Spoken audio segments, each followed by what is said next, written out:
over there, you got the youth He's putting together, read and all that kind of stuff. he's hoping to put together a kids camp, Yeah. for football, I know. back here. Yeah. So, that'll be good. Maybe the next little work done, you know. Work filled 180 homes for people, you know. That's right. They actually used her fame for something good.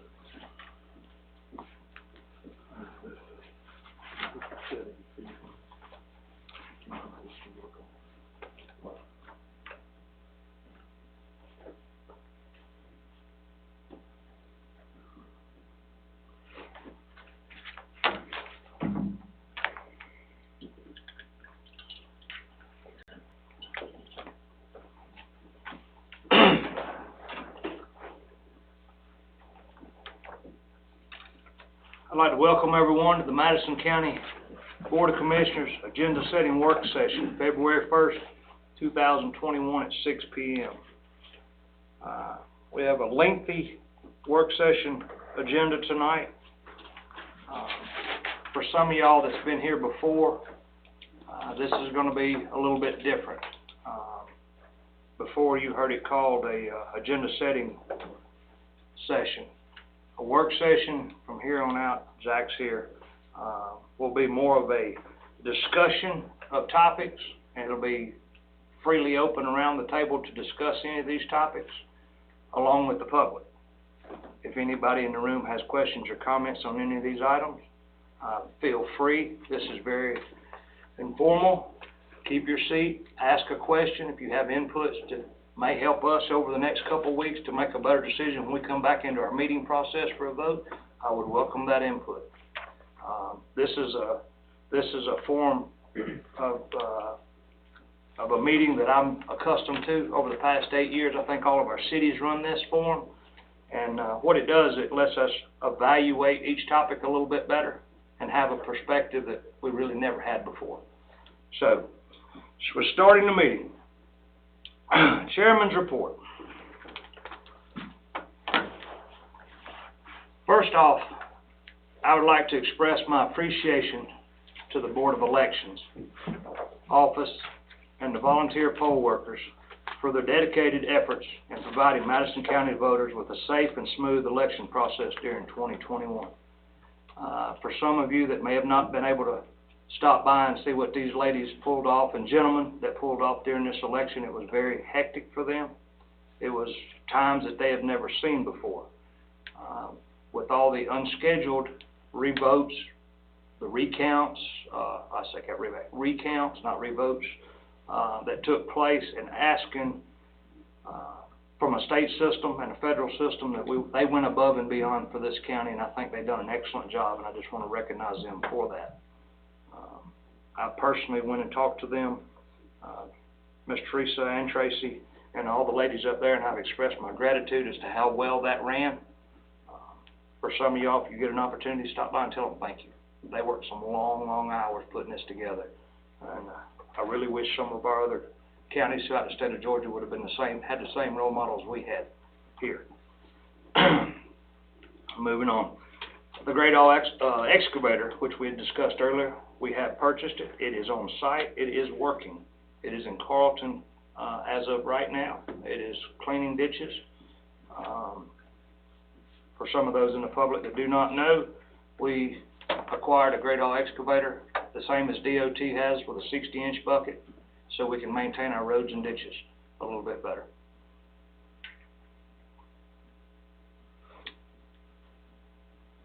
I've been asked by several about renovations for the funeral home. I met with Ms. Tracy Dean. I do have plans, and in your packet tonight I think you may have an overall floor plan dividing the usage space up. The chapel area we would like to convert over to a courtroom.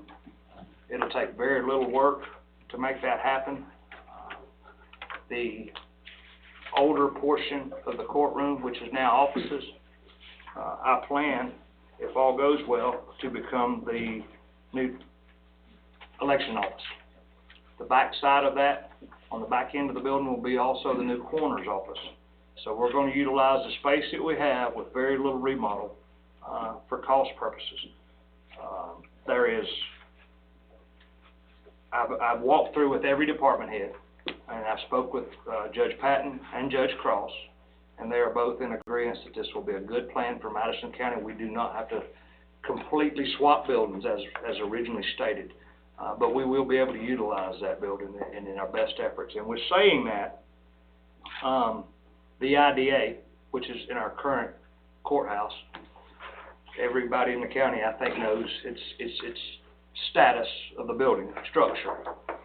By vacating the elections office into the old funeral home, which will be renovated, like I said, it'll give the IDA a home that they can occupy the elections office currently and get them out of the older building. So that's just an update of some of the things that's happening. I look for none of this to take place and probably till early summer, because there has to be some drawing up of the rooms, some material costs, some bid on flooring. So it's going to be a little bit of a process, but it's just an update of what this past week and a half has transpired, just so y'all know.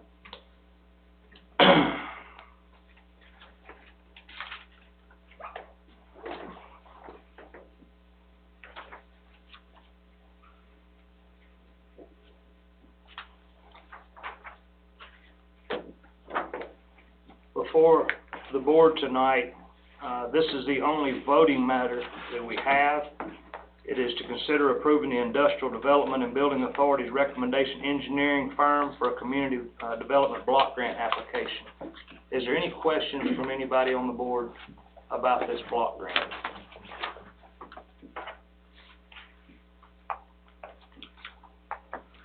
Any questions from the public?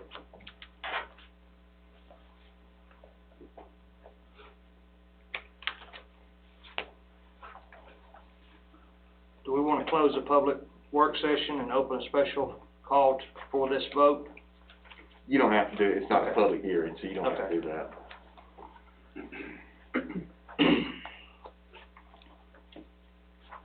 All right.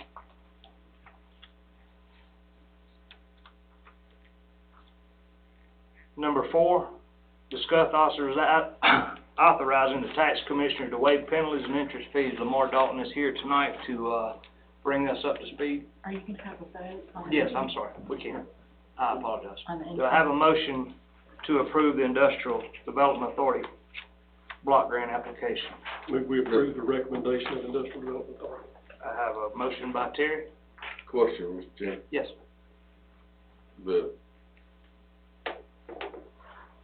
Are we approving the application or recommending the recommended engineering firm for the application process? Recommended. Firm. Okay. All right. I just want to make sure I heard. Yes, I'm sorry. And I may have not have stated it correctly because I jumped ship there a second. Okay. So I have a motion by Terry to approve. Second. Second by Derek Doster. Denny? Yes. Yes. Yes. Yes. Yes. Confirmed. Thank you. Now, Tax Commissioner, come forth, my friend. Or you can do it from your seat, buddy. This is informal. I'm not gonna be here long. All right. I got through training this year, virtual and personal things other than discussion come up about petitioning our board for a resolution to receive payment by credit card or check. I did it my first year in office and thought it would be good for the whole time, but they want us to do it with individual boards. We've got 2 new members in the new 2021 board. So I need a resolution, Mike, just to where I can accept checks and credit cards for all facets of the office, tags, everything. Are there any new contract documents we need to sign? No contract documents, anything, just a simple resolution. According to everybody, I talked to neighboring tax commission and stuff like that. Okay, so you're staying with the same vendor that's doing it now? Actually, I have a guy coming in, I'm speaking to Todd and Denny about this afternoon. I have a guy coming in that possibly can knock that 2% down to about 1.5 thereabouts, so there may be a new contract there. Okay. But we won't know till we meet with him. So as it is right now, it's gonna be certified payments, same people that Louise used, and I just grandfathered in. Okay, gotcha. My question, and you got really close to answering it then, but as a obviously, whenever somebody pays by credit card, the county loses whatever percentage. So Yeah, it's been- that 2% goes, and Terry, we tried to go with local banks on it and everything, and just couldn't do it, couldn't swing it for the financial burden to the budget, to the office right there. The 2%, I sort of stayed with because it was the best thing going, but this guy right here does Franklin County, does Hart County, I think he does Oglethorpe County. I met him at Savannah when I was down there doing my certification stuff, and he came in and spoke to us. He's coming back the week of the 22nd, and I'll know more if we headed that way or not. Now, most agencies charge that to the customer instead of absorbing it internally. They do, That's right. I mean, it is, yeah, it goes to the customer. So you thinking about whatever that percentage is, adding that to the bill? Well, it's not added to the bill, it's just because, well, it is added to the bill because the customer pays it if they use a card. As much as possible, I recommend, especially on property tax bills, I recommend check, money order, whatever, you know, which is just because of the volume of the bills. Car tag's not so much, because you got a base $2 fee up to like $80, $100, something like that. So most of your car tag stuff, it's only a $2 charge. But the customer does absorb that charge. And what I'm trying to do is pull a little bit more off the customer. Yeah. Second, occasionally, came up today, I have parcels that had faulty closings on them, information, or appraisal staffs made mistakes entering deeds, first one thing to another. And when I catch them, I try to collect the taxes on them. I've been able in the past, with permission of previous boards, to waive interest and penalty. I'll give you an example. I went to 2 parcels today that I was going to tax sale tomorrow. Found out that 35 years ago, Chief Appraiser put the wrong deed in on both of them. And the bills hadn't been going to the right person to begin with. The people that were paying the bill finally said the heck with it and quit paying, which is how they ended up on the tax sale. So I'm collecting the original tax on them, but I waived interest and penalty and collection fees because these people had no clue. These were well lots. These weren't improved parcels, anything like that. They just had wells on them. A lot of times on closing, you'll have something that was missed in closing, or a deed wasn't entered right, first one thing to another. And I like to be able to try to help folks out to get that original tax as quick as I can. And I went to Anthony with it my first year in office, and he was good. But I just told Todd I felt like I really needed, since this is a new board, and it's sort of a new era with COVID, first one thing to another, to get y'all's permission to be able to do it. So you're not talking about waiving penalties in general, you're talking about you having discretion? These are problem parcels, and I told Denny today, at the end of the year, I'll turn in a spreadsheet to you that shows our statute of limitation parcels, the stuff that we waived the 8-year on. There's about 7 or 8 of them out there that we can't sell, and we do statute of limitations, and anything that I waive interest and penalty on, I'll have an itemization explaining why it was waived. So would you write a resolution for this? I just need you, I mean, I guess we could do a We could. resolution. What do you, if we did it that way, then it's formalized and in the minutes of the meeting. Yeah. That's something else for Rhonda to keep up with. Well, either way, I mean, a vote would solidify it without the resolution if I just got the permission. Reason I'm asking, them 2 parcels I come across today, they're gonna bring me a check for them. If I can waive the interest and penalties and stuff, I'd like to be able to do it. If that's all right with y'all. Resolution on the first one, because that's what the ACCG said I needed. This is just us trying to work together to get some tax money. Well, I'll ask Mike then, how's the best way to handle that situation? Is it? Yeah, I can't remember if I vaguely remember we may have written something up before, just like Mr. Adams said, but yeah, the statute says that, tax commissioner has to have permission of the board to waive interest and penalties. So, yeah, that's what we did before, was they just delegated that authority to him so he wouldn't have to come in each time, because he's coming in here, like you said, 7 or 8 times. Yeah, you'll do it probably 10 or 12 times a year. You know, you might not have nothing come up for a couple of months. Now, the difference is, now that I'm doing single year collections, you're gonna see a flurry over probably the next 2 or 3 months, and then it'll sort of settle down. So, are you So, saying yeah, we you could couldn't vote, do it? now, We'll- if you take a vote tonight, this is getting Well, I into mean, this new we'd paradigm we probably- have here. We're trying to stay away from voting Right, at this that's right. meeting, so. Well, turn what that I'm back to saying the chairman. is, do you need to, do the resolution and then we vote on it next meeting, or we just need to vote on it to the next meeting? What's that? It's up to you. Yeah, that's up to you. I mean, I don't have to write, as long as Rhonda gets it in the minutes correctly, it doesn't matter if I have a formal resolution or not. So, we could take this up in two separate entities. Yeah, First, we'll do At the the, one case now. that's right, and Yeah. it's sort of pushing. I've actually got two. I got a lady down on Amberley Drive who's stage 4 cancer dying, and a chief appraiser from the early 2000s used the same property description on a tax sale parcel, her parcel, and one that was sold at the end of the road. And none of them were in the correct name, and she approached me with this. It took me 2 years to figure out what had happened on that title search. But we finally got it worked out, and I would love to be able to waive her interest in penalties, give her a little bit of relief, because she's in pretty bad shape. And she deserves it as much as other folks do, because I wouldn't take her money on the tax bill until we got it straightened out. And we finally, they doing quick claim deeds this week to give her piece back in her name, and the other gentleman's gonna have his corrected. so just for the record, it was no fault of hers, is why you're It asking was for never a that. fault to her. As a matter of fact, she Correct. knew, and it's just blind luck. I pulled a plat of the subdivision and got to looking at the deed records. And when I pulled all 3 deeds, every one of them had the same description. And it was pretty easy after that. I took it to Robin, and they finished it up, and I called the other owner and explained to them what was happening, so they should clear that up. I think Wednesday they signing deeds.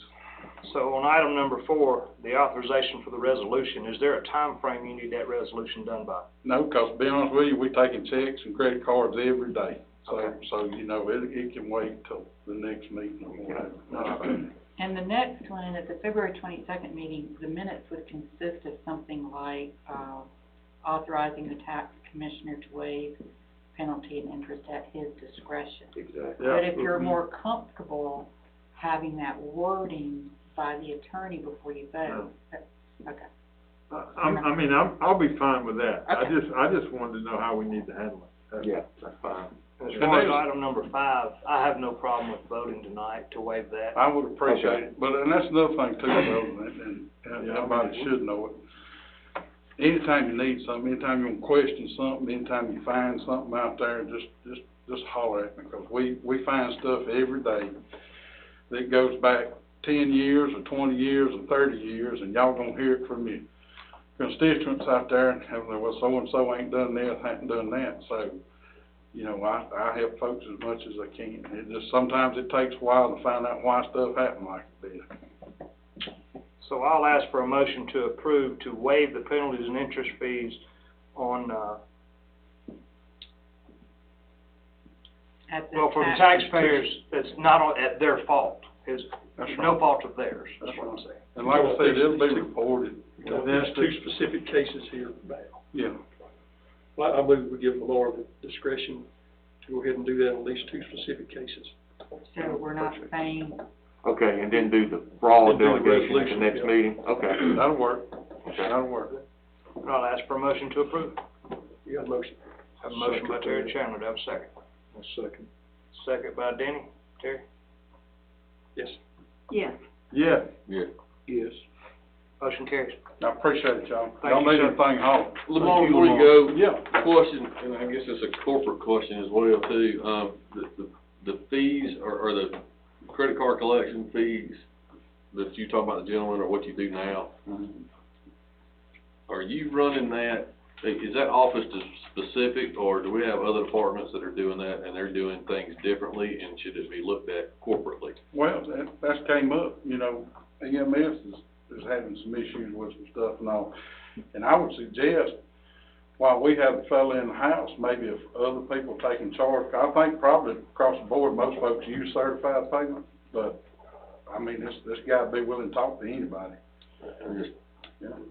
I wouldn't understand, well, I would understand why, but I just think it's worth probably corporately talking about it, if we can save a few dollars or help. That's right. Help the citizens save something when they're signing up for rec ball or anything, I mean. That's right. I feel good about this guy. He came well recommended from Sheila over and over Fort County, Bobby and Franklin County. So it's just a question of us working our accounting and finishing up with certified payments. We just put card readers in for them, you know, and that is a 2% charge. We don't ever see it go straight through certified payment. But, yeah. So you don't even have to account for it, right? You know, so other than when we do the tag accounting at the end of the month, it pulls off on the second bracket. Okay, but Pull it I out. mean, it's not like we're taking No, that money y'all, and then it reimbursing doesn't, them. it doesn't involve the county. Yeah. You know, Okay. Board of Education, anybody. But back to what Derek was saying, though, that I assume we would generate some type of contract where this group is used exclusively for that. We're not gonna have the rec department over using somebody, the EMS over here using someone else. It'll go through one entity. Is that what you're hearing, Mike? That's what I'm hearing being suggested, yeah. Of course, constitutional officers like Lamar, you know, they have the authority to using different ones, but You know, they, But you it know, just if we can makes all sense. use the same one, it would make well, sense. I've always, and it goes like some on this board too, I've always tried to mirror the county policy on everything. So if there's anything I can do to make it better for the county. Matter of fact, I'll get in touch with that young man tomorrow and see if I can set something up to see if he's interested in talking to anybody else. And I'm sure And he I'm will. sure the chairman can help to make sure we pull it all All right. together, correct? I got a tax sale in the morning, but I'll get in touch with him. I get Todd his information too tomorrow afternoon, and we'll square it up. Good. Thank you, Lamar. Appreciate it, y'all. Thank you, Lamar. Thank you, Lamar. Any more questions or comments on items 4 and 5?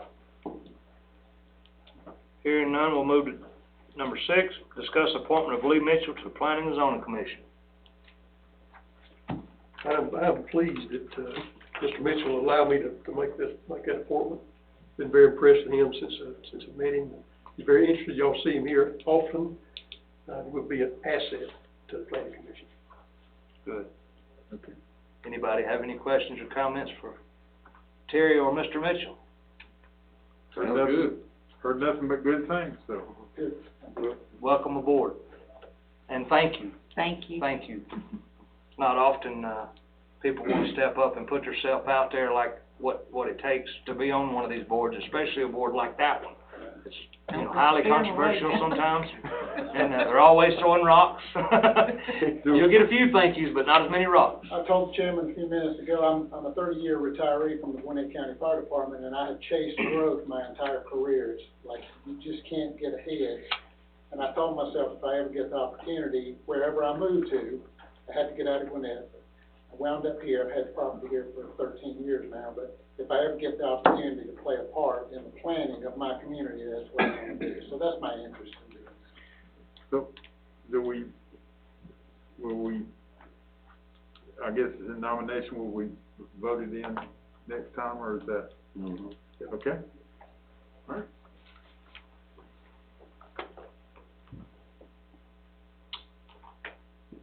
While we're on this topic, and it's not on here because we got a little late comment, but Brian, do you? Yeah, the District 4 vacancy, I've talked to Reggie Vaughn, and the chairman has also, and, we're gonna put his name in nomination for District 4.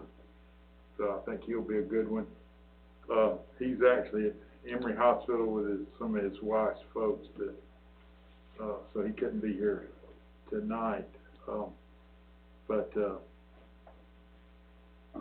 I think he'll do an excellent job, and we'll plan on Reggie, you know, being the District 4 person on the zoning. For February 22nd. Right. Well, good. Brian, make sure you convey to him if I, or I'll get in touch with him, but I want to tell him thank you also for stepping forward. I did speak with Mr. Vaughn. He comes highly respected in his community.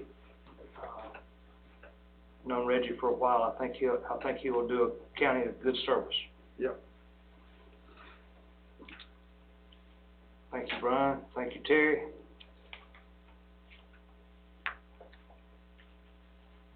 Number 8, discuss amending sections 2-187 of the vehicle fleet policy to include language in section 2-4. Anybody have any questions or comments about this topic? Yeah, can somebody share kind of the, Where this came to be? yeah, I mean, it just, what was, Yes. So the reason this topic was brought up was because of employees using their personal cars, whether to go to the post office or go to a meeting. We wanted to make sure that there was coverage from the insurance to if they were in an accident. For instance, pulling out of the post office up here can be hairy sometimes. And if they was to get hit in their personal car while being on the clock, for the county, we needed to make sure that we was not in any kind of liability issue there. And Mike has uncovered that once they're on the clock, well, you can actually tell the part. Yeah, I mean, if you're, you know, if they're with permission on the, using their personal vehicle for county business and something happens, of course, any injury to them would be covered by workers' comp. There's third-party liability if they cause the wreck and hurt somebody else. The county's coverage would take care of that. But this, there was sort of different language in two different places, so this puts the same language in both places, and also gives a little control about, you know, making sure they get permission so supervisors can control it and that sort of thing. And most We of them, also address the reimbursement. I think Rhonda cleaned that language up a little bit so the reimbursement rate would be clear for knowledge. and the main thing was to also know, let some of the department head know that we do have a county vehicle here that's roadworthy enough that if they need to go to a meeting, we would recommend them taking the vehicle that we have here versus using their personal vehicle and claiming mileage. But it was more from an accident standpoint, and then a verbiage standpoint. It was actually, I think, between the two different paragraphs, they contradicted themselves a little, so that's why it needed to be cleaned up. then the decision on the, I mean, I'm cleaning that fine. I guess the question on the reimbursement, talks about the current, or the proposed language is that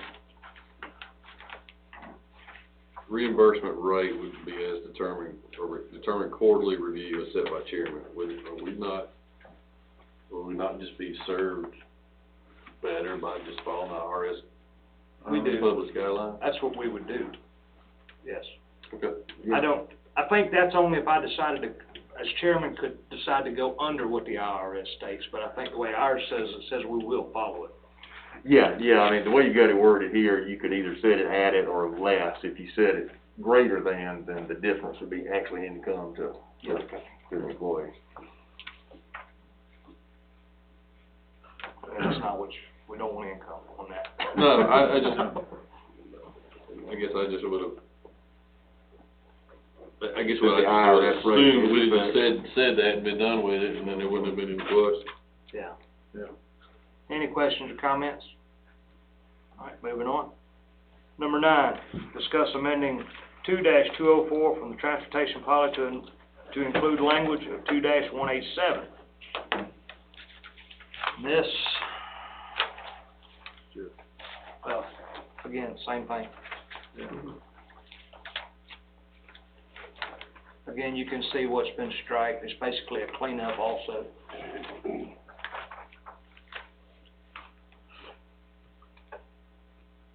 If there's no questions or comments, I'll move to line 10. Oh, sorry, I just read my notes. I'm sorry. That's all right. Not that I truly expect it, but we strike one of the, for common carrier transportation. I guess my question there would do, I wouldn't foresee it hardly ever needing it, but would that not include airfare if there was somewhere too far to drive? I mean, think for the some kind of idea training. of striking the common carriers, that would happen so rarely, that would be chairman approved on a case-by-case basis anyway, wasn't that the reason? I think so, that's what we're talking about. Yeah. We were zeroed in on the county vehicle. No, it's fine, I And the just, reimbursement. No, it's a good point you rate. brought up. No, it's a very good point. Yeah, I mean, now I'm looking at it, so yeah, an airline, that's right, so, rather than an employee using the county credit card to do that, that would actually be done by the administration, and the employee wouldn't have to be involved in it, right? That's correct.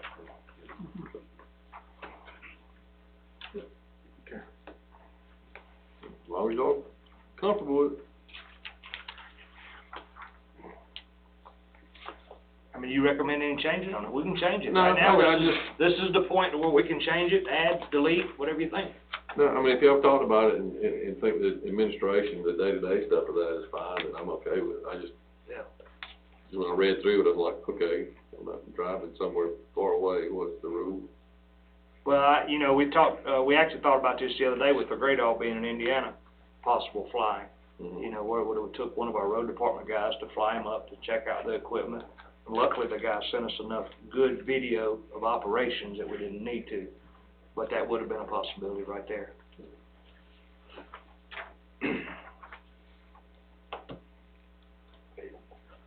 We got 2 weeks. If you decide to add a line, we'll add a line in it, and then right before we vote, we'll just say there's no changes made, or we've added a line, and we'll vote from there. Item 10, discuss amendment section 4636 of Park Recreation Board policy to change frequency of meetings. So, this is pretty cut and dry also. They've asked for the regular meetings to be held on the third Tuesday of each month, and they're asking to go to every other month instead of every. Too many meetings, I think not enough. not enough participation, Yeah, not probably. enough substance, or. Yeah, not enough substance. Yeah, not enough That's right. business to talk about. My question on that one, not that I want them to meet more than they need to, but I guess it just, does there need to be any caveat clause in there for just a little bit of flexibility, whether it's pandemic, weather? I mean, it's just a question. Sure. I mean, whatever you see fit, just let Rhonda know, we'll type it up and. Do they have will they have the authority to call additional meetings as needed? Yeah, I think they just don't wanna be bound to having to meet every month if there's nothing on the agenda. And I'm not opposed to that, Yeah. I'm just trying to think out loud. Yeah. Minimum of every other month. Other meetings as needed. Yeah, you can always call. Generally meet as a next. Yeah, I think Derek's suggesting giving them even more flexibility so that they could move that every other month meeting to a different date if they needed to. Like generally held on the third Tuesday Yeah. every, I mean, I'm Yeah, just. that's a little too tight. I mean, we really could loosen it all the way back to the fact of, like planning and zoning. If they don't have any applications, they just don't meet. You know, if they don't have a topic, they don't have to meet. We could change that whole wording altogether. About as needed, shall be held on the third Tuesday of every other month, as needed. Well, they probably need to meet every so often to Yeah, well, they do. just kind of see what's going on. Yeah, seasons change, programs change. Teresa, this is your wheelhouse. What do you think? Yeah, I mean, I think, well, I think it's good to meet and to keep it, every other month. I would assume that they would say, okay, we don't have anything to discuss, and they could have that, option. But, the seasons change, programs change, so. Problems arise. Yes. This came from the rec board president, Yeah. so, Not necessarily from the rec department. no, it was the rec board. But and I could see them maybe needing to have 2 meetings if something did come up, you know what I'm saying? A call meeting. Just need to word it so they allow Yeah. themselves flexibility. Just for flexibility. I mean, normally that's it, but, call meetings can be called at, Additional meetings may be you know, called. additional meetings may be called. They have bylaws, don't they, Teresa? Yeah, I think they they do. probably have that covered in their Oh, do they? bylaws. Yeah, Okay. Possibly. I mean, I mean, that that's seems to fine, be- as long 25 years ago. as it's not limiting them to, I'm sort of like with Derek, I just. I think if you had the word generally between held and on, it covers about everything I could think of. Sounds good. You got that, Does Ron? Ms. Parham endorse this? Yes. She's endorsed this. So if you change that to general, she'll be even more happy. That'll be fine. I That'll be fine. mean, it sets expectations, but then if somebody pushed the button and said, hey, by ordinance, y'all didn't meet on that Tuesday, you made it, or That's right. Thursday, you moved it to Wednesday. I mean, I don't wanna go down that road, That's right. So regular meetings shall Be held generally. generally be on the held third on- Tuesday, and the rest of it, I'm fine. I That'll be like that good. too.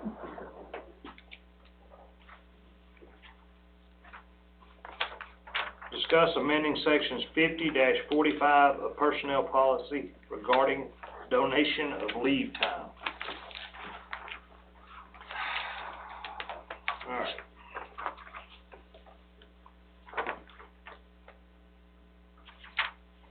Now, this has been kicked around, greatly due to COVID, as to how to offer this. In the past, we have offered leave time, and I think maybe some of the wording was incorrect in the previous leave time. So Mike has come up with a, new set of wording which more suitably fits and is, well, I'll let you explain it, Mike. Sure. Yeah, so, basically, the donated leave time is taxed as income to both the person who gets it and the person who gives it, unless you comply with IRS standards, which generally are that it has to be into a leave bank, it can't be given to some identified person, and it has to be strictly voluntary. So this is actually based on a SRAM, Society of Human Resource Managers, which is a pretty big national organization's sample policy, customized a little bit for Madison County. The chairman's looked at it, I think, and made a couple of notes for it. But yeah, I mean, this certainly satisfies those IRS requirements, and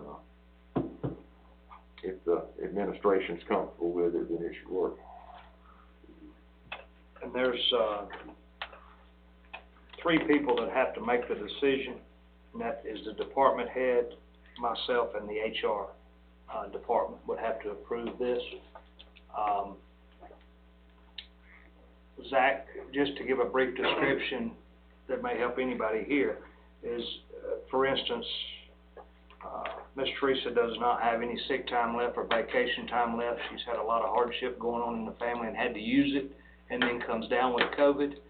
If she can go to the HR and ask, is there any leave time that's been donated by any employee, and if the employee or the HR lady at that point says, yes, we have 20 hours, and that department head agrees that it is a legitimate reason, then the department head could contact HR and myself, and we meet and say, yes, that employee can have that time.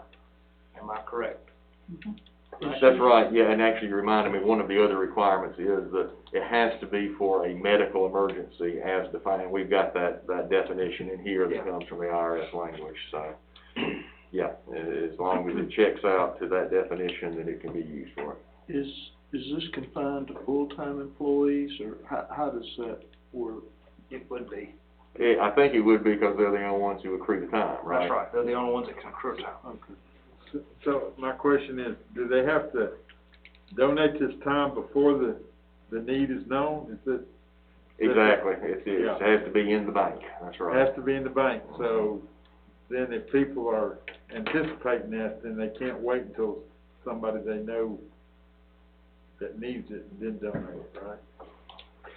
I suppose you could, but once it's in there, it's available to be used by anyone who has a medical Okay. emergency. All right, so it can't be, yeah. Yeah.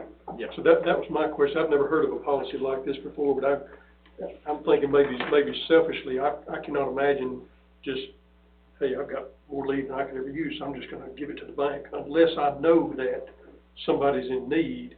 So is it appropriate then for the chairman to put out a bulletin there is a need for donated time. If you are interested, please contact HR or something like that, or is that gonna be off limits, or? That's not off limits, but again, the employees have to know, once it's in that bank, Yeah. it's there. Out of their You can't- hands. Yeah, it's not theirs, Sure. they can't. You Right. can't designate who it goes They to. can't designate who it Right. goes to, nor can they come, somebody take it back once that person they had in mind, the emergency is over. Yeah. It's Once still you there. give it, it's done. Right. Yeah. The part that I didn't understand was the IRS side, how they were taxing the giver Yeah. and the recipient. Because to me, that taxation part does not come until the check's cut. Yeah. And I still don't understand that part of it. But it's the IRS. There you go. It's the assigned income rule. Yeah. This is one that we needed them to vote on tonight if they're ready, Okay. because we, payroll. Now, as of now, I know no one that's requesting any time. But if you choose, we can go ahead and implement this tonight. If not, we can wait until the actual public meeting to vote. If you'd like to think more on it, you're welcome to. I don't know that it's time sensitive, is it, Mike? Not that I'm aware of. And if it falls on the 22nd of the actual meeting night, then it would not take effect until probably the next pay period, whatever the beginning of the next pay period would be. Is this limited to the medical emergency, recipient period? Correct. I'm thinking of, so now in this COVID environment, my spouse can be, infected, and I'm quarantined. And then my time has already been used up, so. Oh, well, so that's in the guidelines there. If you look at number 3, it defines as a medical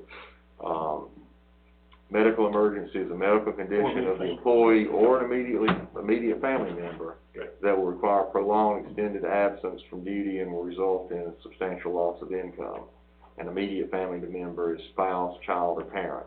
So if your wife, if you were a county employee, your wife has COVID, that's going to require your extended absence, then you'd be eligible to get leave. So even if I had a child that needed some surgery that's gonna be lengthy, If that requires you to be, yes.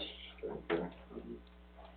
So it's really not COVID specific, it's just right now COVID is the topic. Yep. But, true, children, wife, somebody in the hospital. That's right. And again, it's gonna play to a rare instance anyway, because you'll have to be out of vacation time, you'll have to be out of sick time, and you'll have to expire, any accrued time. I'll tell you where this, and you can correct me if I'm wrong, Rhonda, but I think this has come up with employees that have prolonged cancer treatment or something like that, you know, they've used up their sick leave, they've used up their FMLA, and this is, you know, they still need another month. And this would be something they can fall It's back really on. something we've had in place, we've had the option to designate the employee that's gonna receive the time. Yeah, and I guess Terry's raising that question, what's the incentive to donate to it? And I guess one incentive is, at some point you lose, you know, it's a use it or lose it at some point. Because you can donate both sick leave and vacation leave to this, but can only be used for medical emergency. So, you know, if you don't use, you can't accrue more than 240 hours of vacation leave, so why wouldn't you donate it rather than just let it disappear? Right. And the other reason would be, you know, just living in a society. Hey, I might need this myself one day, so I'll do something nice for my fellow employees. But there's no reason that we can't make a motion, second, and vote on this tonight. That's purely up to the chairman. I have no problem with it if everybody is comfortable with what they've read before. I would make a motion that we approve this Motion policy approved by change Mr. Adams, do I have a second? as per, as standard. second motion. Second by Mr. Chandler. Teresa? Yes. Yes. Yeah. Yes. Yes. Motion carries. Thank you, that'll help HR out. I'm sorry? I said, thank you, that'll help HR out. Yes.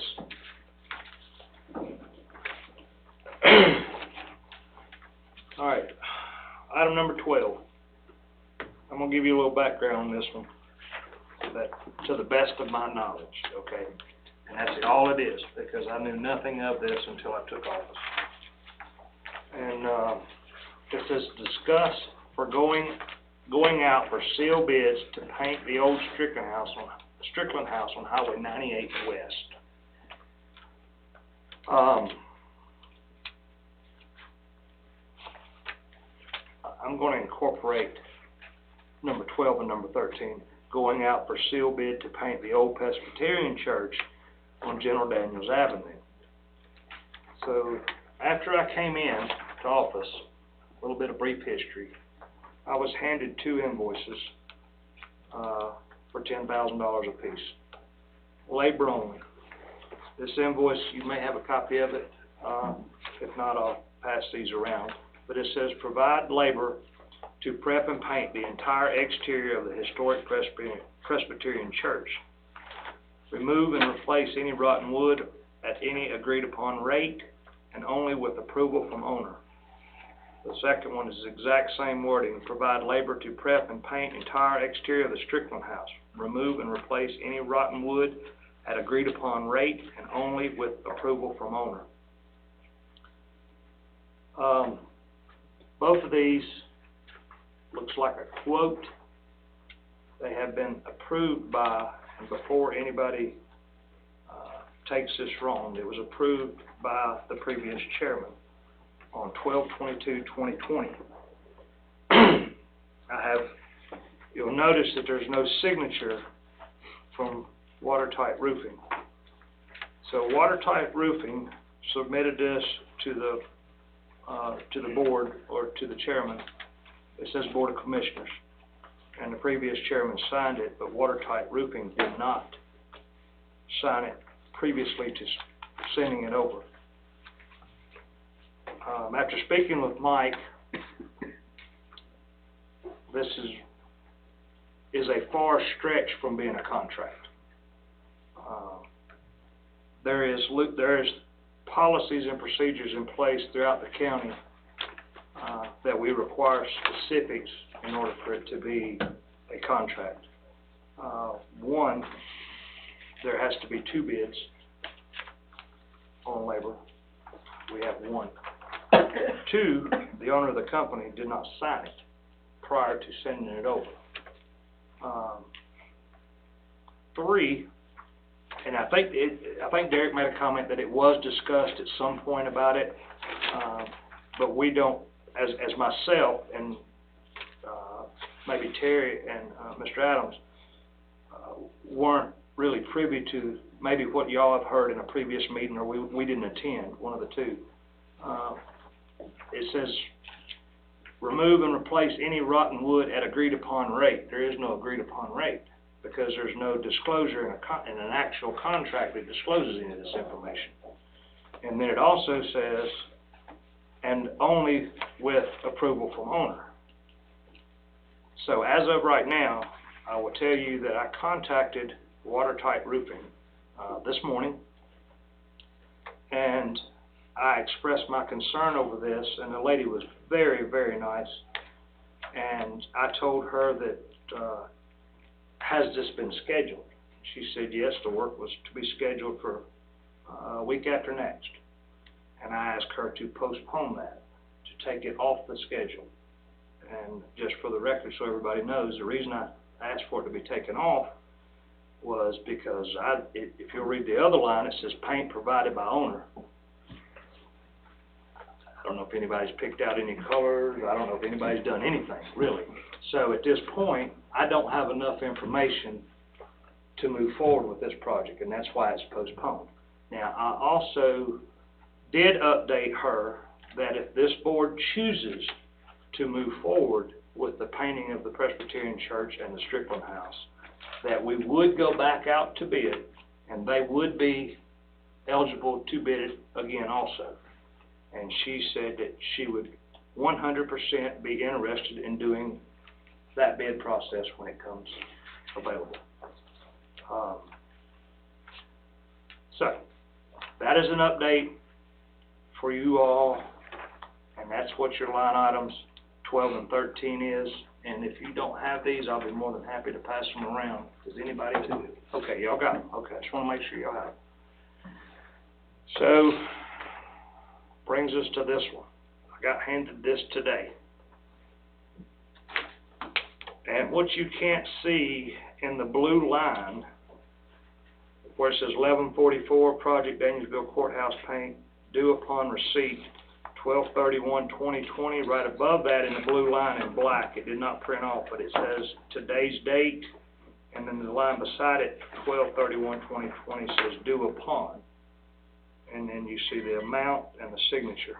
Now, this was for the painting at the old courthouse. The painting has been completed at the old courthouse to the best of my knowledge. Alan, I spoke with Alan in the road department, he feels like the painting also has been completed at the old courthouse. This was something, from my understanding, was within the buying power of this chair at the time. And because services were rendered, we will be responsible for paying this. Just letting everyone know up to date on what I have in front of me. Any questions or comments on that? Or would the board like to stand behind the postponement until we know or make a better decision on whether to move forward with this? I guess I'd have to defer to the commissioners who were sitting here before. I mean, in my personal business, this looks more like a proposal than a contractual agreement.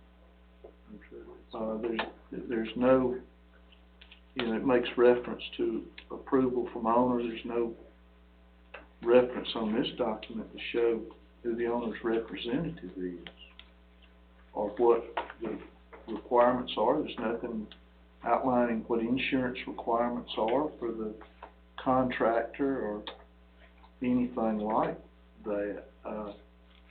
I mean, does the county, and here I'm new at the table, so I'm asking the question, does the county have a boilerplate contract that we issue when we go out for bid? Yes, sir, we have for smaller jobs like this, we have about a 4 or 5 page contract, and it covers, yes, insurance requirements and independent contractor requirements, workers' comp, all of those things, right? So but we don't have that for this project. So that was going to be my next question. So in essence, this is not a binding agreement then, would you? I think it's very questionable as to whether it is, and I think to clear that up, the chairman had a conversation today, and they acknowledged it's not signed, that they will, if the county wants to go out for more quotes or bids or whatever, that they'll have to participate in that. Yeah. Well, my thinking is, that, I mean, I think because the work's already been done, we gotta pay them. Yeah, that's on the blue copy. The blue Yes. copy, you gotta pay that, the courthouse, and that, I'm hoping that got everything on the courthouse done. I'm not positive, but To the best of my knowledge. all right, now. On the exterior. Yeah, on the exterior. Exterior, well, I mean, on the exterior. Yes. Yeah, well, I know the interior has got much to be done. As far as I'm concerned, I think that we ought to go back and do the sealed bid on the Strickland's house and the Presbyterian Church, using that. Yeah, and I don't remember, we changed the purchasing policy fairly recently and gave the chairman up to $100,000 authority, but there's still some requirements at which levels you get quotes and then bids. Two written quotes for $10,000 to $100,000. Okay, so this one will require 2 written quotes. Yeah. So, I mean, That's what this I'm looks like to thinking me, that is receipt of we ought to go out and get the sealed bids and get at least 2 Right. competitive, Mhm. and then that way we can look at it and make a determination about, and be more specific, and like you say,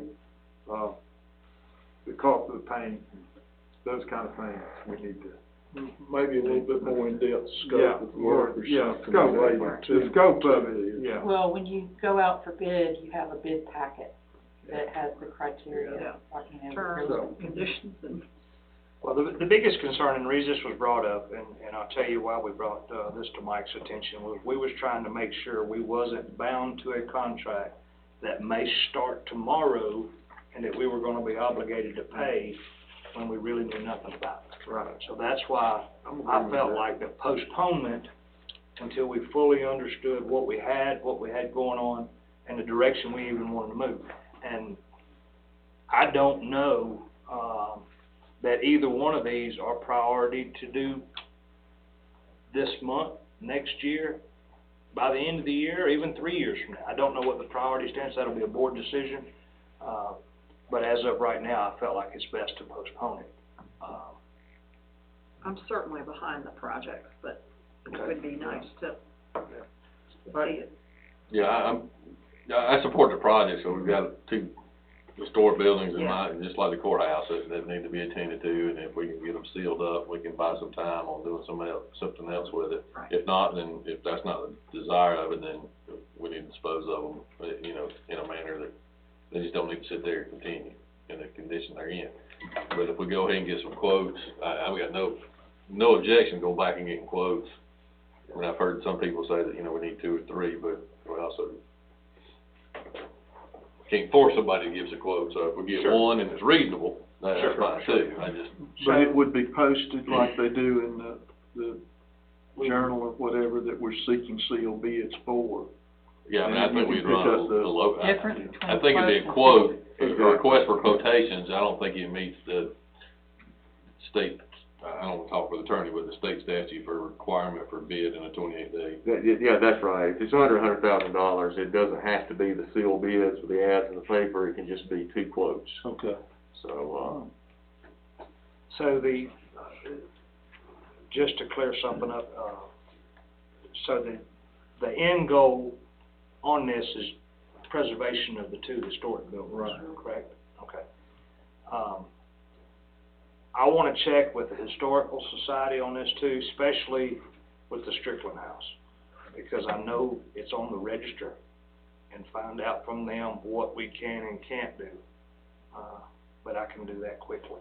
I know there's been speculation of, possibly maybe the Strickland family literally wanting that house to move to their personal property, because it's their old family house.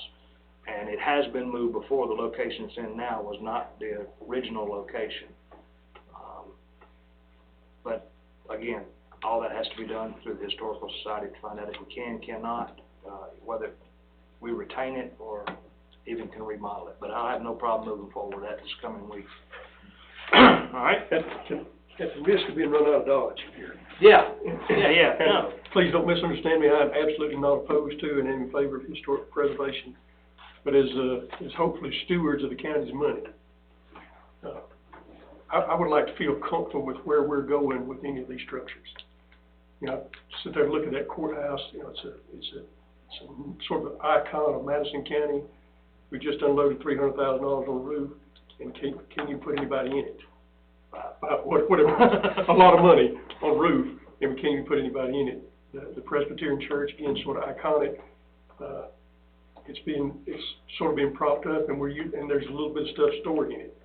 And the Strickland House, you know, again, what is our as a taxpayer and a representative of taxpayers, at what point in time do we have to justify those dollars? You know, if the courthouse is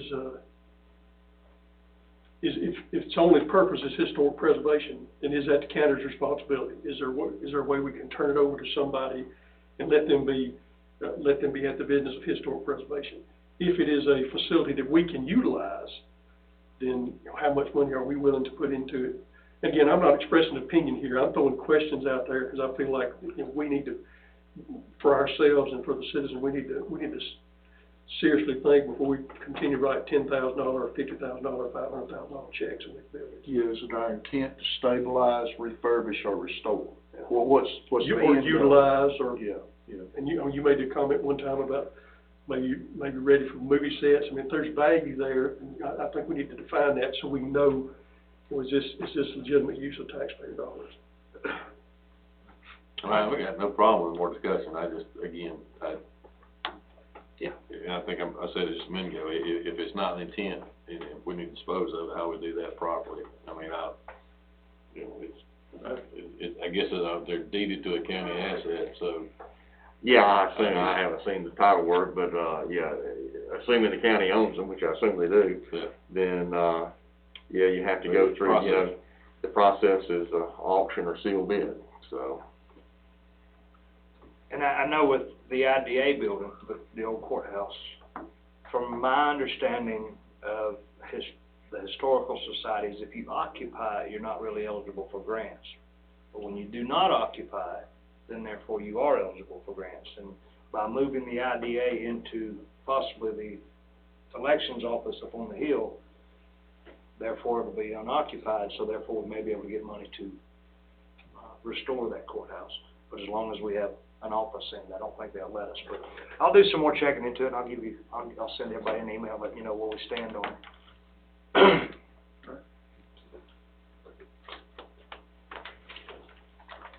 Discuss conveying parcels 00930044 to Collins Fire Department.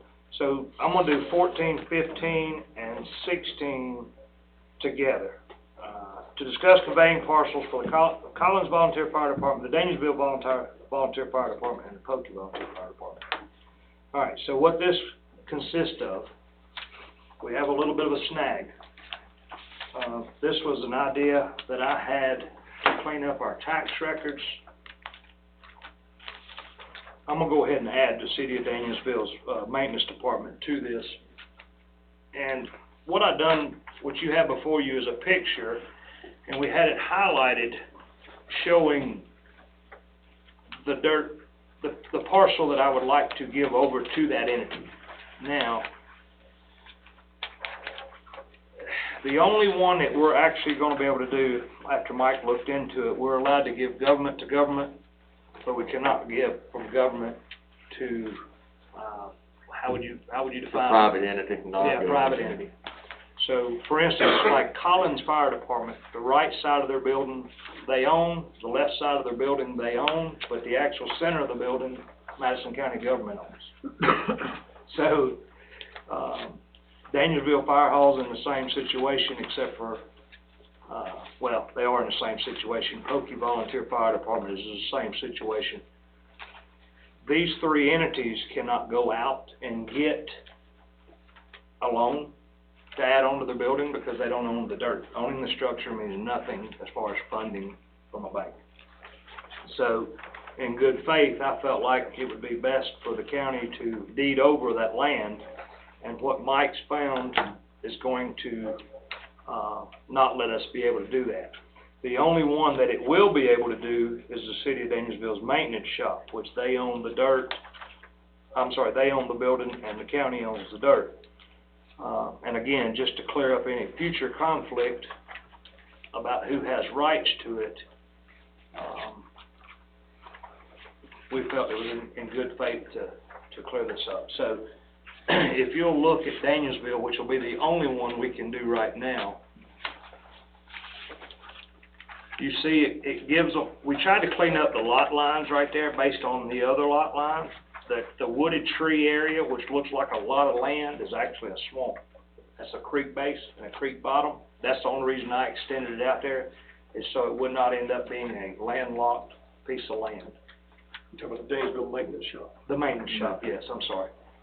So, it looks like we're giving them more than they need, but the fact of the matter is that land will be landlocked if we don't, and it's unusable to anybody anyway. Now, that's one we can convey directly from a vote here. The other three. So then that portion you want to convey is just where the blue outline is? Mine's yellow, but let me see. Next page, Terry. Yeah. So from there all the way down? See, all this is swamp with a creek. So we were just trying to clear up lot lines, because if I would've went across through here, then that'd been landlocked. Can't get to it. So the fire departments, I spoke with all of them, and all of them would be very thankful if we can do this until Mike brought it to my attention that we can't without doing a bid process. Right. So in other words, in good faith, nobody would bid on it but the fire department because it's their building. But in bad faith, somebody off the street could bid on that property and, Hold them hostage. hold them hostage. Yeah, that's right. Subject to, you can always reject all bids. That's right. So, that's how I would like to proceed, is if one bid comes in and that bid is Collins Fire Department, then fine, so be it. If another bid comes in, then we just say no bids. And legally, that'll work. That'll work. And all we're trying to do is to keep the fire department in their home and let them own the dirt. That's it. Does that make any sense? Do anybody have any questions on that? It's a little confusing. Yes? You know, I'm with the BOC Fire Department, and appreciate, the support we have from the board, and you know, we're in a little bit poor part of the community, and, you know, we don't get city funding, so most of our funding comes from the county, and, unless we have a fundraiser.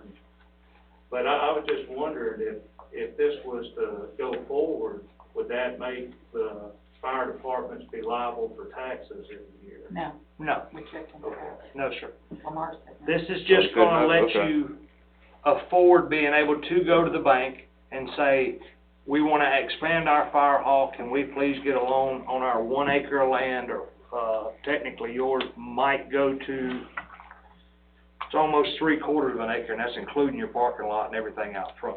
Now, on your particular piece of property, because of the tower behind you, I cut that out to where you would not actually get the tower. You'll get from the back of your building straight across, basically your parking lot, all the way to your left, facing the building, be your right side lot line.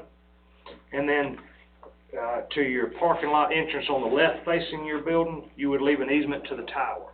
And the only reason I cut that out like that is because 911 may use this tower in the future, and knowing you have a good group of guys up there now, but let's say 20 years from now, they said, we need to move that tower because we want to build onto our building out back, and it would technically be yours, and the 911 stuff would be on it, there would be another conflict.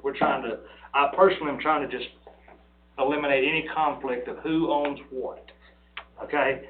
So, but that was to y'all's benefit of saying this is ours now. Right, I'm just We're wondering. not a split decision the anymore. whole thinking behind it, you know, trying to look at other, you know, which we have a barbecue pit inside the chain link area, and didn't know if It wouldn't we still have affect it. access to it. We have no use for it, other than just to protect the tower for future purposes of any 911 or whatever may come to be. So let me just clarify, I mean, if Pokey VFD bids on this, and you're the only bidder or the high bidder, and you get it, it becomes yours. So, now, apparently, you talked to Lamar, so there I must did, be... but I made note to double check There is on that, but there I is a thought of that process, too. there is a process that you have to go through. Exactly, so if there is an applicable exemption, you'll have to Right. file for that exemption with the Right. tax commissioner. You'll also have, I mean, it's just yours, so you'll have to get your property insurance on it and that sort of stuff. So it becomes yours to take care of those things at that point. We do all that anyway. Okay. We've done upgrades on the building. One time the county did step forward when we had a roof, it was leaking, and it was on we're more concerned with the 911, with their equipment inside the building. We didn't want to be liable, but it was in a contract for them to upgrade the roof on it, and they did do that, but all other upgrades we've done to it. And at no point is this an ulterior motive saying that the county's not gonna help you in the future. This is just a way to clear up who owns what. So in other words, the county, your funding don't get cut because now you're here, because you're there, because you own whatever. It's no intent in that direction, okay? Can we also have a copy of what the layout looks like? Sure. Is that tonight, or? You can. I have one here in front of me that you're more than welcome Okay. to take. Well, actually too, if the board decides to, This is only a proposed, okay? It's not, nothing's been voted on. And honestly, the measurements on some of this, I had, It's got to be an advertising process.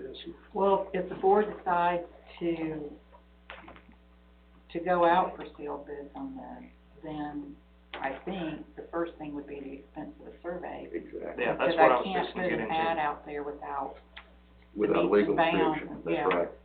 so that expense would need to be discussed too. What? Not that I don't think the idea is honorable. I guess my question, or probably all of them, but I'm just looking at, Pokey right here, I guess, is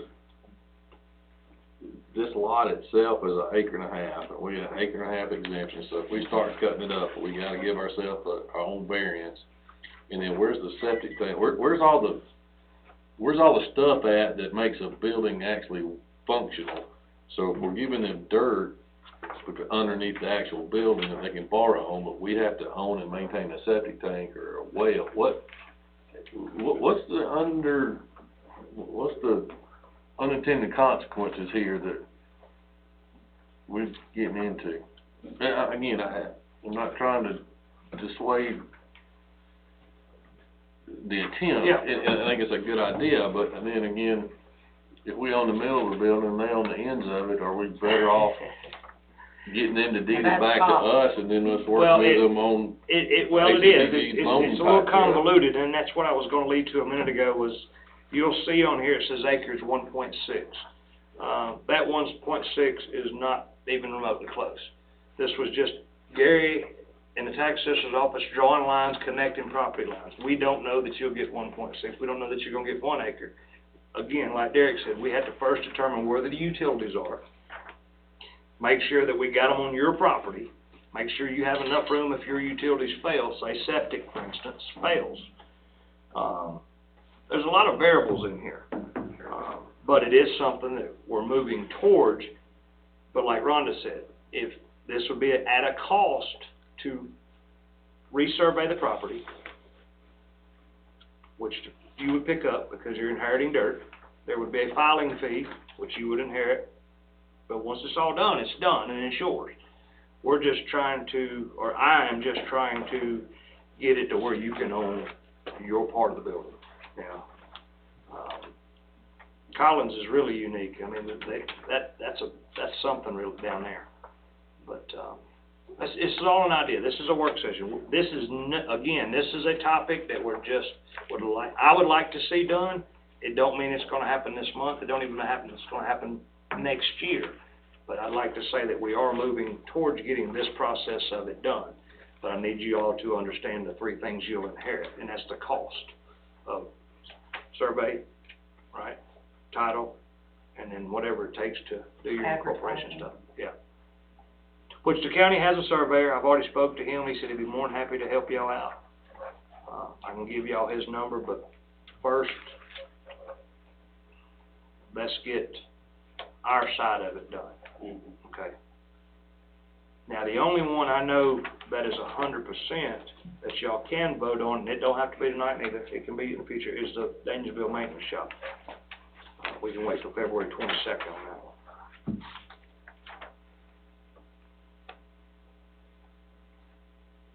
Any questions? And I guess that would also be with the city of Danielsville. They would have to pay for their survey, they have to pay for everything also. That's correct. This is at no cost to the But we don't county have to go out for whatsoever. bid. Huh? But we don't have to. Correct. Yeah. No.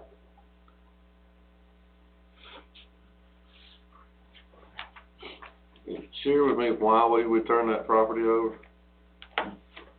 I'm just not, I understand they have a facility on it they're using, and I honestly have to say, I assume that there's either a gentleman's agreement or some sort of agreement that there's some either long-term lease or something, but going, kind of stealing Terry's words the other day, from a taxpayer perspective, what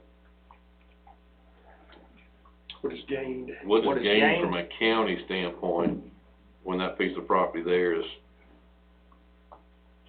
there's no road frontage, and have to have a maintain an access easement to them, and I'm just trying to understand that one as well.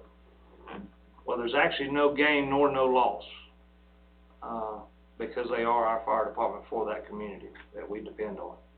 I thought the maintenance shop. Oh, the maintenance shop. Oh, yeah, I'm sorry. All right, well, again, there's no gain, no loss. The maintenance shop controls the water and sewer for the building that we're sitting in.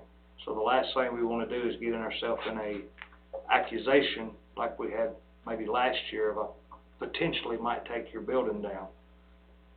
That's just not a good faith effort. Is the county planning on selling the dirt in the next 50 years? I doubt it. 100 years? I doubt it. Is the city planning on moving their maintenance shop? Probably not. It's just more of to clear up any future conflicts. That's more or less what it is. But there is no gain, no loss. Honestly, it probably really should have never really happened that way, but things come about in strange ways sometimes.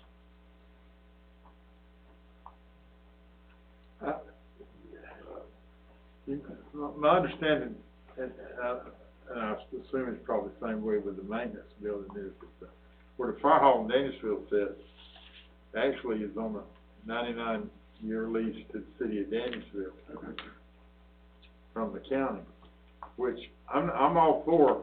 Yeah, it's The fire going 3 department steps. owning, the fire department owning that piece of property, and that one's probably one of the clear ones if you can get the bid, because there is, I mean, it's hooked to sewer and city water and all that, so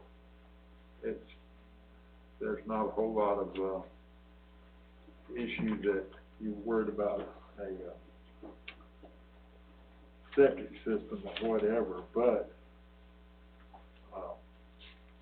those other two, I can see sort of the concern, especially with Pokey and have we still got 911 stuff in the Pokey building? Yeah, we just signed was it a 50-year? Mm-hmm. I think so. Is it 50 I year? think so, yeah. That would get me out of here.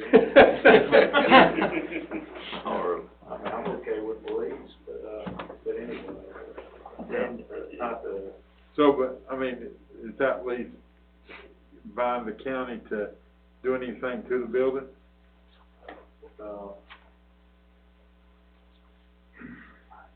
I can't remember what all's in there. I can't remember either. I know the one time the concern came up about the equipment, 911, which I already mentioned. Right. And we didn't want to have to be liable for that equipment. We were trying to patch the roof and couldn't. We didn't have the means to put a whole roof on there, but it was in the contract that they were to maintain the roof, the county was, and so they went ahead and just put a tin roof over it. Yeah. It's been fine ever since. I think that, yeah, we just did that one recently, right? And so it has, since, again, it's a private entity, it can only go a year at a time. So it automatically renews each year, but if you ran into some major expense, you could just non-renew it at the end of any calendar year and deal with it that way. So Harley, from the perspective of Pokey, have y'all ever been in a situation where you needed the land as collateral for any of the projects that you're working on? I can't speak for future projects, and so it may be a good thing, you know, but it's, right now we have 3 stations to try to get our ISO points to cover the whole area that we cover, and we strategically put those trucks where it'll cover everybody, but the way the splosh system is designed now, you're gonna get your money in the first 3 years, right? Is that right, Derek? They can borrow up to, well, I say borrow. Yeah, it's up to a percentage, Yeah. but after that 3-year point, 80%. you go 3 years with no funding. So you really gotta save that money and make sure it does right. But if something comes up, a truck blows up that you wasn't prepared for, and you're down a truck, and there's no splosh funding for 3 years, because you already got it up front, now you gotta wait for that next splosh to come around. Well, I don't know that your community can wait that long. So now, if we do this, you have an opportunity to go to the bank and say, I need to borrow some money to buy a fire truck. I can pay it back with Splosh when it comes I back don't think around. that's gonna work. Huh? If we no longer own it, we can't put SPOS money in it. You talking about the dirt? Right. Fire hall. Well, the fire hall, there's Either no one. separation. Real estate includes the improvements that are on it, so. So you can't, the fire They department will be, couldn't pre-purchase a fire truck and us reimburse them either. so you saying that if we give them the dirt, they no longer get Splosh allocations? Well, SPOS money couldn't be used for, we have to own whatever SPOS goes for. So- That's right. So right now, we own the buildings, so that's why we can use SPOS to improve the fire department buildings. We can buy oxygen tanks and the clothing, and all of those capital items. Technically, the county still owns those. It's our asset, so we can use SPOS money to do it. But once you deed that over to the fire department or any private entity, we can't put SPOS money into that dirt or the buildings that are on that dirt anymore. I Oh, think we he need was to take talking this about off the a map. fire truck. The fire truck, you can, He's talking about a fire truck. where I was they- talking you about a can fire do truck. a fire truck, but you have to, the county has to actually do the lease and And then we and do own it, and then after it's paid for, they deed it over to the Well, fire we've done department. that, but fire departments have bought them on their own the last few years. So I was saying if they had a catastrophe and they needed to go out Well, and buy a truck, They can, they could go to their local bank and put their property up to furnish the truck. And we've got a pretty good agreement with the banks where if we needed a truck, we can. But now, if losing your splash funding is over this dirt, then no, I would take it off the table altogether, so that wouldn't be worth it.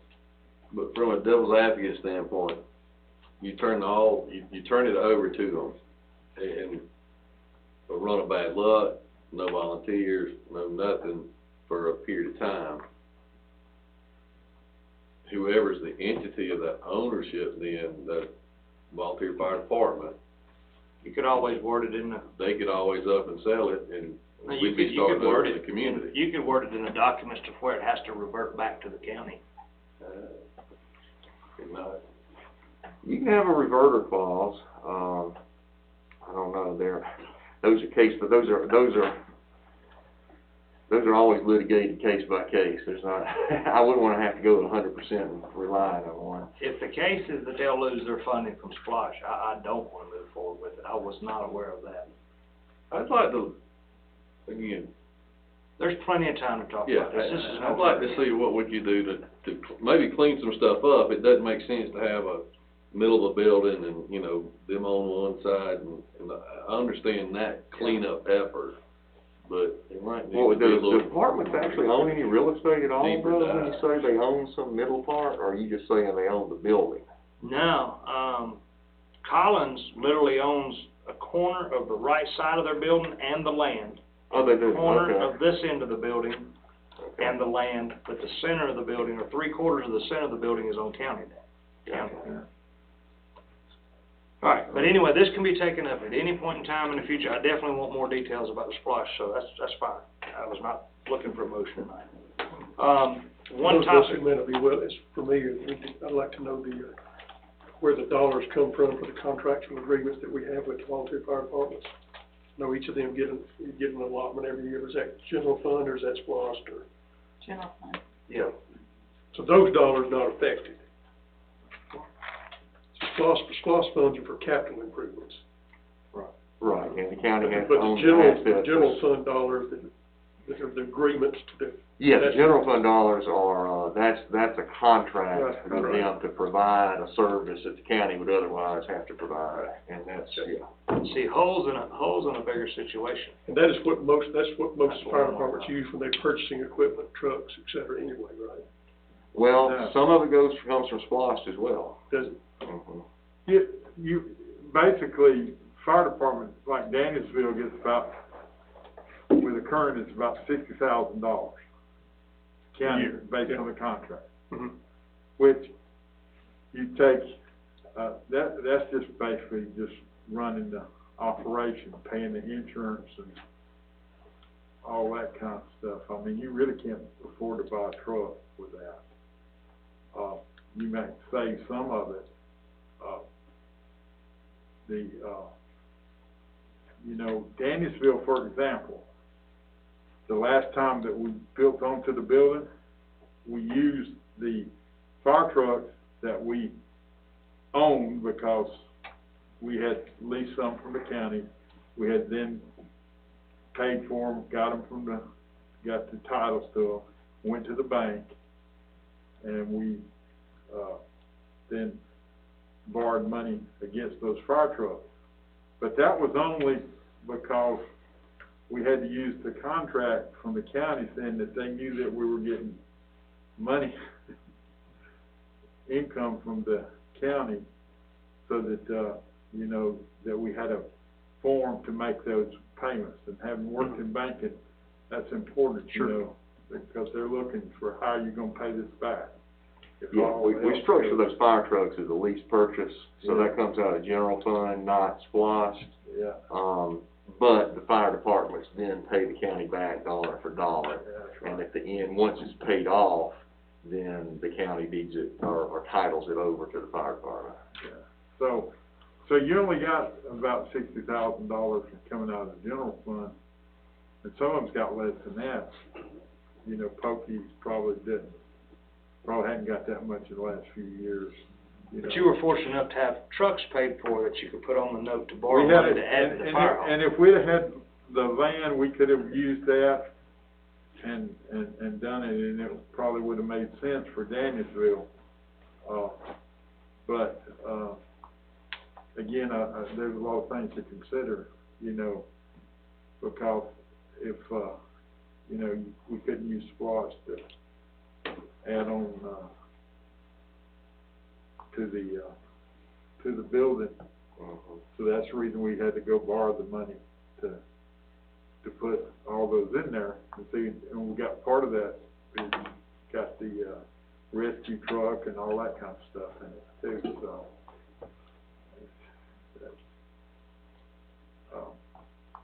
you know, it's one of those things that definitely needs to be looked at. What makes the best sense. I think you're going to have to probably get some of the departments to sit down and somebody to advise them what this means if you deed it back, so that they understand that where they're going if this happens. You know, maybe that the current leadership, you know, Mark and Perry and some of them that are need to sit down and have a meeting with them. So, is any more discussion on that topic? We'll do a little more research into it and move forward later on. If there's no more discussion on that topic, we did receive an application from Kevin King, and he was offered a job at the senior center. Kevin will make a good asset to the senior center as a part-time driver. Also, one of the sheriff's deputies, Kenneth Vaughn, completed a certification to a level 2 code enforcement, and his pay rate did increase based on his completion of certification. Thank you, gentlemen. Thank you. And this is all just to be aware of. Comments? The Kevin King they need to vote on. Need to what? Oh, Kevin King? I'm sorry.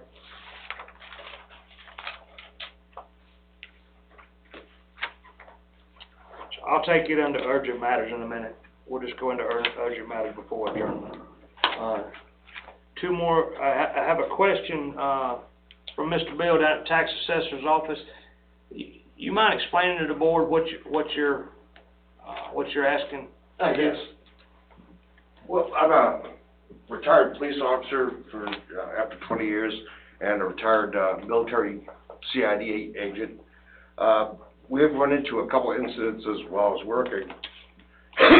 One guy threatened me with a pistol, and one time I was basically treed on the top of my county pickup truck by a wild pig.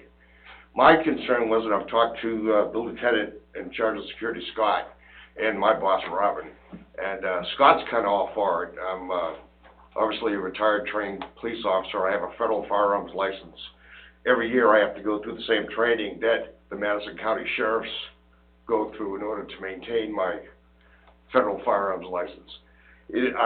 As far as I'm aware, there is no restriction for me carrying my weapon anytime, any place, the same as any off-duty Madison County Sheriff. The only difference is I'm a county employee. If I wasn't a county employee, I could sign in at the desk and bring my gun into the courthouse. I can't because I'm a county employee. That goes the same with working on the job. And my question was, when I talked to Scott, he suggested that I talk to the board and Todd and Robin, asking permission to go ahead and carry my weapon during working hours.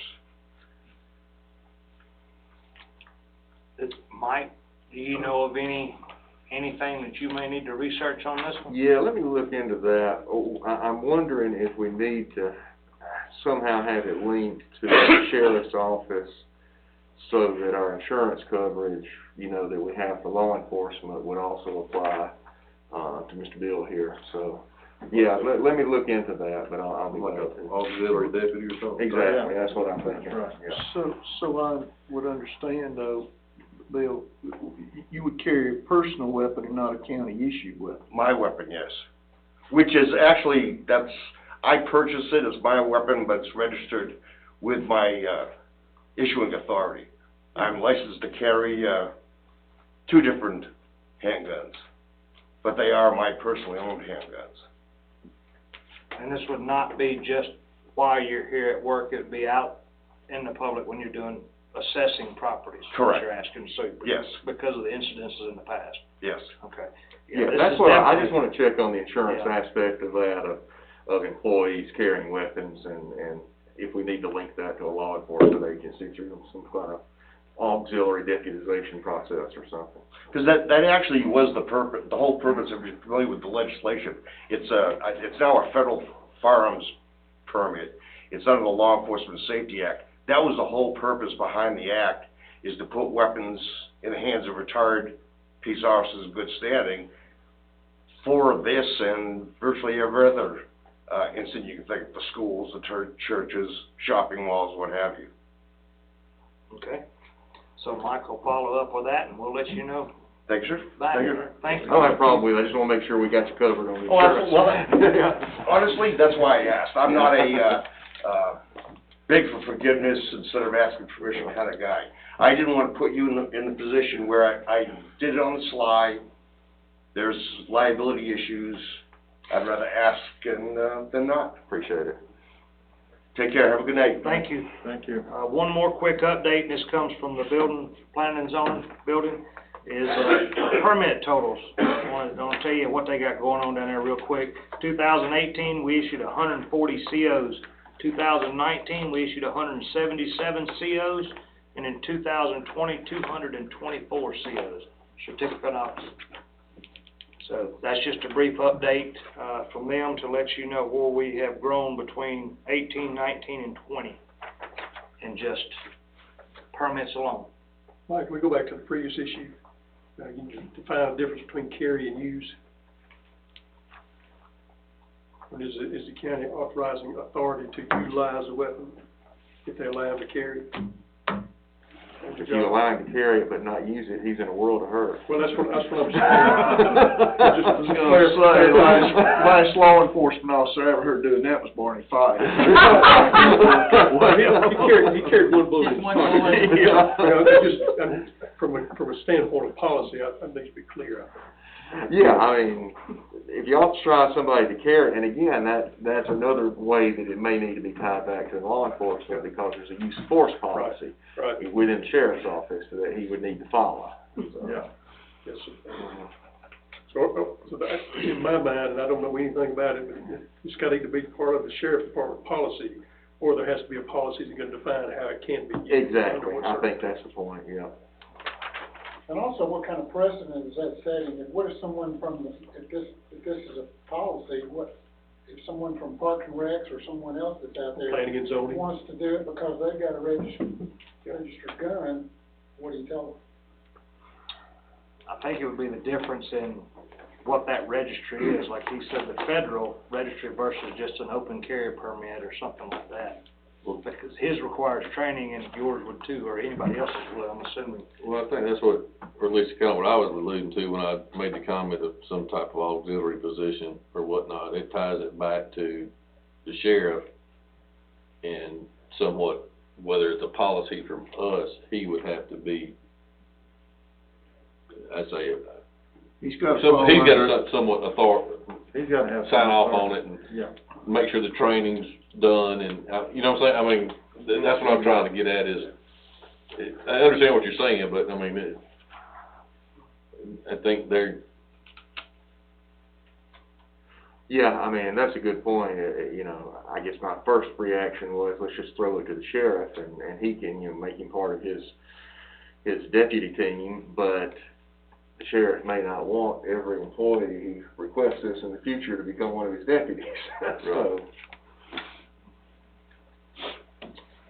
So before we close, I'll ask for a motion to approve the hiring of Kevin King.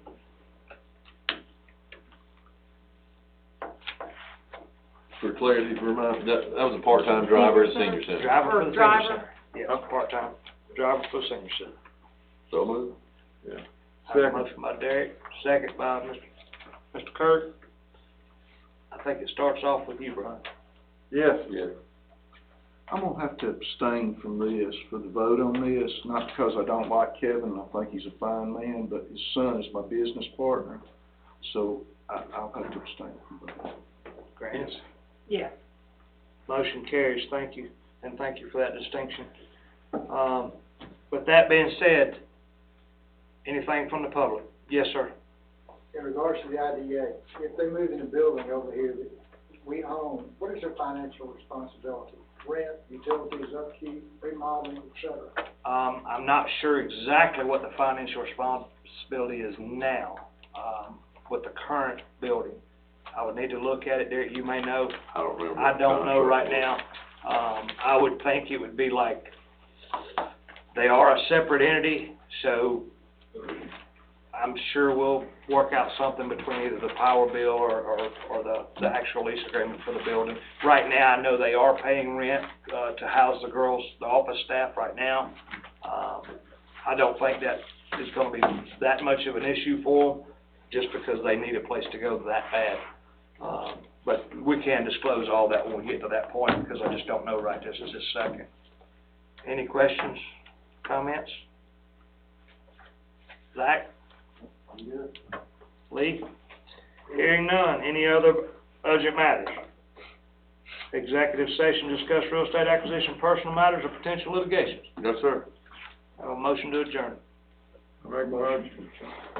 Have a motion by Derek, second by Dennis. Everybody. All in favor, it's unanimous. Thank you. I'm sorry it took so long, but I knew it was gonna be a long one based on the agenda topics. Everybody?